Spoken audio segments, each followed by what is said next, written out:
ഇനി അടുത്ത ആക്ടിവിറ്റി എന്താ? Let's colour. നിങ്ങൾക്ക് കളർ ചെയ്യാനുള്ള ഒരു ആക്ടിവിറ്റി ആണ്. Count the birds and colour. അപ്പൊ നമുക്ക് ഈ ബേർഡ്സിനെ എണ്ണിയിട്ട് അതിന് കളർ കൊടുക്കാനാണ് പറഞ്ഞിട്ടുള്ളത്. പക്ഷേ എങ്ങനെയെങ്കിലും കളർ കൊടുത്താൽ പോരാ. ഏത് രീതിക്ക് കൊടുക്കണം? നമുക്ക് തോന്നിയ പോലെ കൊടുത്താൽ പോരാ. എങ്ങനെയാ കൊടുക്കേണ്ടത്? ഒരു ബേർഡ് ഉള്ളെങ്കിൽ, ഒരു ഗ്രൂപ്പിൽ ഒരു ബേർഡ് ഉള്ളെങ്കിൽ അതിന് പർപ്പിൾ നിറം കൊടുക്കണം, വയലറ്റ് നിറം കൊടുക്കണം. 2 ബേർഡ്സ് ഉണ്ടെങ്കിൽ ഗ്രീന്, 3 ബേർഡ്സ് ആണെങ്കിൽ, 3 ബേർഡ്സ് ആണെങ്കിൽ എന്താണ് റെഡ്, 4 ബേർഡ്സ് ആണെങ്കിൽ ഡാർക്ക് ബ്ലൂ, അതുപോലെ 5 ബേർഡ്സ് ആണെങ്കിൽ സ്കൈ ബ്ലൂ അല്ലെങ്കിൽ ലൈറ്റ് ബ്ലൂ. അങ്ങനെയാണ് കൊടുക്കേണ്ടത് കേട്ടോ. നമുക്ക് ഓരോ ഗ്രൂപ്പിലുള്ള ബേർഡ്സിനെ കൗണ്ട് ചെയ്ത് നോക്കാം.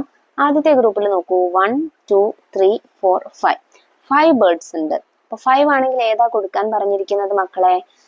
സ്കൈ ബ്ലൂ ആണല്ലേ. അപ്പൊ നമുക്ക് സ്കൈ ബ്ലൂ കൊടുക്കാം. സെക്കൻഡ് ഗ്രൂപ്പിൽ 1 2 ബേർഡ്സ് ആണുള്ളത്. 2 ആണെങ്കിൽ ഏത് കളറാ കൊടുക്കാൻ പറഞ്ഞിരിക്കുന്നത്? ഗ്രീൻ ആണ്. സോ നമുക്ക് ഗ്രീൻ കൊടുക്കാം. തേർഡ് ഗ്രൂപ്പിൽ 1 ബേർഡേ ഉള്ളൂ. 1 ബേർഡ് ആണെങ്കിൽ ഏതാ കൊടുക്കാൻ പറഞ്ഞിരിക്കുന്നത് മക്കളെ? പേർപ്പിൾ ആണല്ലേ. പേർപ്പിൾ അല്ലെങ്കിൽ വയലറ്റ് ആണ് കൊടുക്കാൻ പറഞ്ഞിരിക്കുന്നത്. അത് കൊടുക്കാം. ഫോർത്ത് ഗ്രൂപ്പിൽ 1 2 3 ബേർഡ്സ് ഉണ്ട്. സോ 3 ആണെങ്കിൽ ഏതാ കൊടുക്കേണ്ടത്? റെഡ് ആണ്. സോ നമുക്ക് അതിന് റെഡ് കൊടുക്കാം. അവസാനത്തേത് 1 2 3 4 ബേർഡ്സ് ഉണ്ട്.